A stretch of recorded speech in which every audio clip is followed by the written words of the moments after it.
ষষ্ঠ শ্রেণীতে পড়ি। আমার নাম ঋষভ বেরা, এর নাম আয়ুষ। আমার নাম আয়ুষ অধিকারী। আমরা আজকে প্রমাণ করবো যে লবণাক্ত জলে মানে যে জলে লবণ রয়েছে সেই জলে আয়রনের পরিমাণ বেশি থাকে এবং তাদের তড়িৎ প্রবাহ বেশি হয় এবং তাদের যদি কোনো স্পিকার রাখা হয় তার আওয়াজটা বেশি হবে। আর এমনি জলে আয়রনের পরিমাণ কম থাকে, এখানে তড়িৎ প্রবাহ কম, ওই জন্য যদি কোনো স্পিকার রাখি তাহলে তার আওয়াজও কম হবে। এখানে আমরা একটা জিনিস বানিয়েছি, এটি হলো একটা বিকারের ঢাকনা, এই যে গোলটা, আর এটি একটি বাজার, আর এগুলো হলো তড়িৎদ্বার, আর এটি হলো একটি ব্যাটারি। আমরা ব্যাটারি প্লাসের তারটি একটি তড়িৎদ্বারে লাগিয়েছি এবং মাইনাসের তারটি লাগিয়েছি এই স্পিকারের সাথে, এবং স্পিকারের একটি তার ব্যাটারির সঙ্গে লাগানো আছে এবং আরেকটি তার এই তড়িৎদ্বারের সঙ্গে লাগানো আছে।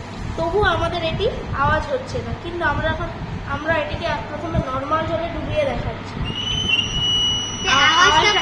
আওয়াজটা আমাদের কম হচ্ছে, শোনাই যাচ্ছে, কিন্তু এটিকে যখন আমরা এখান থেকে তুলে লবণ জলে ডোবাবো এর আওয়াজটা বেশি হবে।